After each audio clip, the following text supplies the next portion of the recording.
ચલો અરે મેં હસા જગડો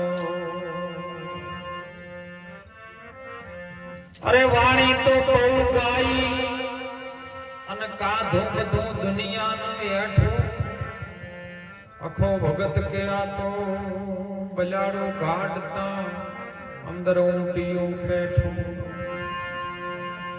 ભગત થાયા ને ગાયા ભજન આવી ભક્તિમાં ભળ્યા અખો ભગત કે ઓલા એરંડા કદી શેરડીના હવાદમાં ના ખાય ગળ્યા બોલો સદગુરુ ભગવાન કી જય બોલતા રહેજો આજનો પવિત્ર પ્રસંગ પુણ્યશાળી ભૂમિ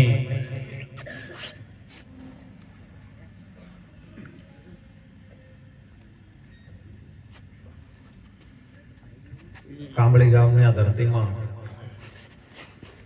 દેવી દેવતાઓનો વાસ છે. આજનું ભજન સદગુરુ સાહેબના સાનિધ્યમાં છે અને આપણે બધા ભજન અને સત્સંગ માટે મળ્યા છે.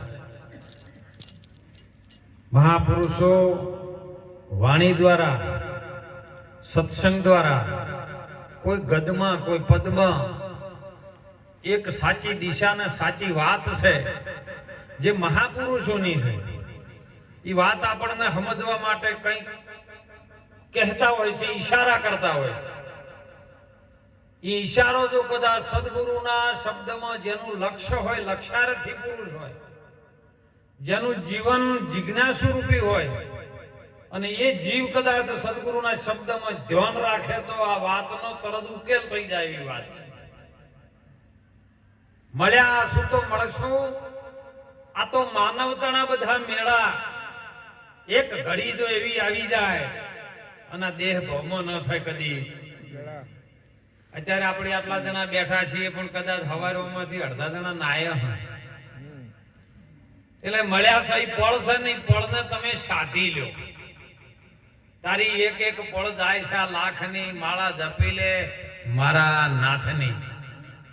અને જેને જેને સાહેબ જપી લીધું, જેને જેને ભગવાનનું નામ લીધું, જો કે કરે એમાં નહીં હો, લેવાની વાત છે. બજારમાં જ્યાં હોય મૂડી ગીજામ હોય, પૈસા હોય ખરા, પણ બજારમાં જઈને ભાવ પૂછ કરો અને વસ્તુ ના લ્યો તો કોનથી લાવ? હે તો ખાલી મુઢે એમને ઘેર આવવું પડે. એટલે લેવાની વાત છે. સંતો એમ કે છે કે તમે રામ નામ લ્યો અને લઈને કયો રાખવાનું? રામ નામ તું રાશ હૃદયમાં કાઢી દે બધી કલ્પના કાચી. આદિ અંત ને મધ્યમાં જે બોલી રહી છે ને એ વસ્તુ છે સાચી. શું બોલે છે?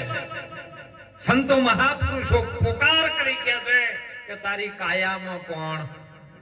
બોલો બધાય આપણે બોલો છે કે અમુક માણસ બોલે બોલે, પણ આપણે પૂછવું કોઈ દાડો કે આપણા શરીરમાં બોલે છે એ કોણ છે? કોઈ દાડો તપાસ કરી?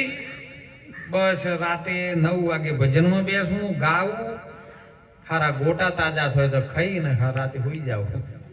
આ જ કર્યું છે. સમજવાની વાત છે. મહાપુરુષો સમજ માટે જેના જેના જીવનની અંદર સમજણ આવે ને એનું જીવન ધન્ય બને જાય. સમજણ ગુરુના ચરણમાં પડી છે અને મહાપુરુષો કે સમજણ વગરનું જીવવું ભલલ જીવો વરસ 1000, સમજીને જીવો એક ઘડી તો સમજો બેડો પાર.